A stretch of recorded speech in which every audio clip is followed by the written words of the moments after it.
President Muhammadu Buhari has nominated Abdurrashid Bawa as the new chairman of the Economic and Financial Crimes Commission. His nomination was confirmed in a letter to the Senate requesting his confirmation as the substantive head of the EFCC.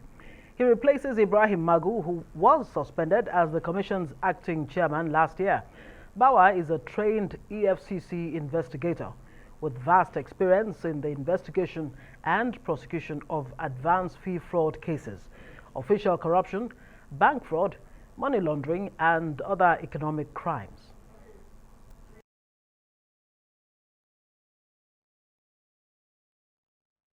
The President's appointment of 40-year-old Abdurrashid Bawa makes him the youngest chairman to lead the anti-graft agency. If confirmed by the Senate, he will also be the first chairman to be appointed from among the trained cadets of the EFCC Academy, from where he graduated in February 2017. Set to move on from the controversial times of former Economic and Financial Crimes Commission acting chairman Ibrahim Magu, who served for 5 years despite never being approved for the role. President Muhammadu Buhari has asked the Senate to confirm Abdurrashid Bawa as the new chairman. Bawa is a Deputy Chief Detective Superintendent and currently heads the Lagos Zonal Office of the EFCC. At 40, he'll be the youngest person to lead the anti-corruption agency. His confirmation by the Senate will see the appointment of the first EFCC chief without a background in the Nigerian police force. Bawa has played prominent roles in the Commission's investigations, including that of Diezani Alison Madueke, a former Minister of Petroleum Resources who is wanted for corruption. Nigerians will hope that an appointment of a new chief will help the EFCC move past its troubles and do what it has been set up for. Meanwhile, the fate of the former EFCC chairman Ibrahim Magu is still undecided. Magu legal counsel says the former EFCC chair has not yet been sacked by the president.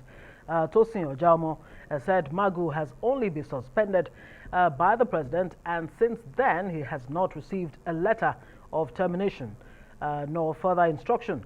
Magu was suspended along with several others for allegedly mismanaging funds of the commission, an allegation which he has continued to deny. The former EFCC boss was probed for over 3 months by a judicial panel of inquiry led by a former president of the Court of Appeal, Justice Ayo Salami. The panel made several recommendations, but the report has not been made public yet. All right, news analyst Dr. Sam Ahmadi joins us to take a look at this appointment. Good evening and welcome to Newsnight again. So the first question will be, what's your thought when you see a 40-year-old man who is a career officer within the EFCC, has passed through the EFCC Academy? Do you think this is the right choice in terms of quality of person that will head this organization?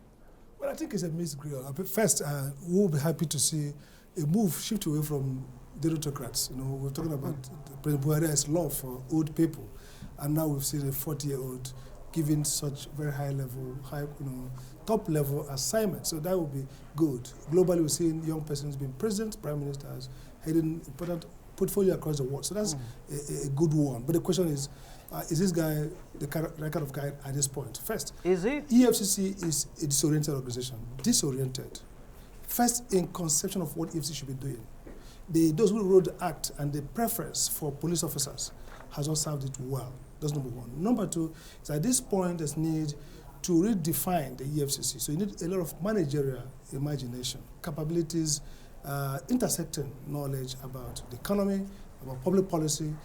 Again, corruption is not basically only about what President Jonathan called stealing, and not just about dictating, investigating. It's totally about dealing with social change. It's about understanding what the theory of change, what's wrong, why is this happening. It's also about repositioning the organization in a sense in which people have confidence. Again, I think it's still on experience.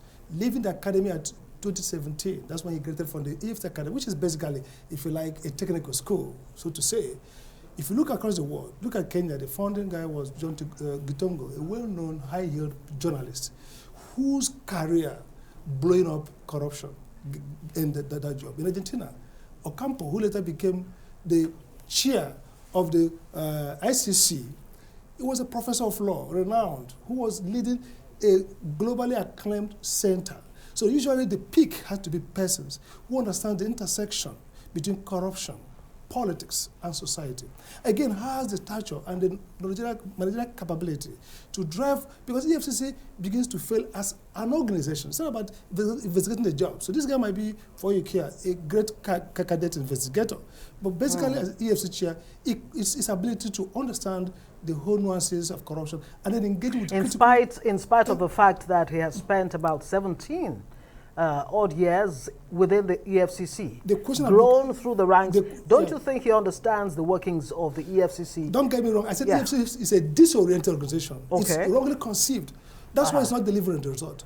EFCC, look at the pattern. So with this gentleman now, Bawa, who with the pedigree, I mean, a lot of people are saying, with what we've seen about him, he seems to be eminently qualified. Most people don't understand the job description. Basically, people sit and say, just like when I make appointments, say, oh, he has been a director in the ministry for 35 years. That's not, see, critical skills are skills of knowledge, analytical skills, managerial skills. Oftentimes, people who don't come outside, most of the chairs of corruption agencies are not people insiders. They're persons whose vocation, commitment, understanding. By the way, corruption has become a social science phenomenon. People study it as a living. It's not about investigating crimes. If you look at the focus about advanced fee fraud, but the whole question is EFCC. That's why our rating corruption is still very low in spite of the brutality of the past. You need to be asking, for example, when he goes to confirmation, want to hear about his view about how do you deal with human rights, how do you deal with some of the issues around opacity of EFCC, lack of transparency, accountability. So I'm not prejudging that he couldn't deliver. I'm saying that, look, the fact of being a career inspector of graduating from EFCC Academy not enough. Does not really convince me. What do you expect to see when he goes to get his review and confirmation from the Senate? What do you expect the Senate to do? First, I think by now the Committee on Anti-Corruption and Committee on Law, whichever handles it, should be able to do a dossier, a research to come out and say what's wrong with EFCC. What's the disorientation? Why we not get it right? So with those set of information, they should confront this young man. I'm happy he's young, so he could be on a learning curve.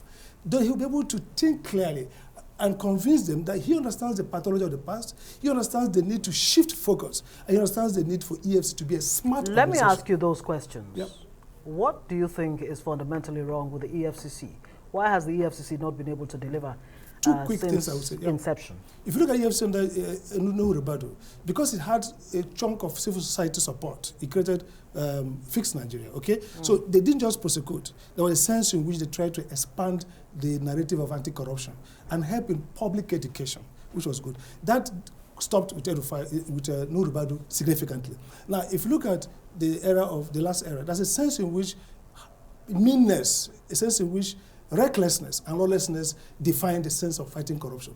What we need now is an institution that is first smart, open, transparent, knowledge-based, and capable of prosecuting fiercely, but at the same time creating consensus around anti-corruption issues. So I would see a new chapter open in which the chair of EFCC will be a guy who can talk intelligently about the crisis in EFCC, about the crisis of corruption, who can build mobilized constituencies to drive the All right, thank you very much, Dr. Sam Ahmadi. Of course, there's a departure. He doesn't have a police background and all of that. Absolutely. We'll talk more about this gentleman, of course.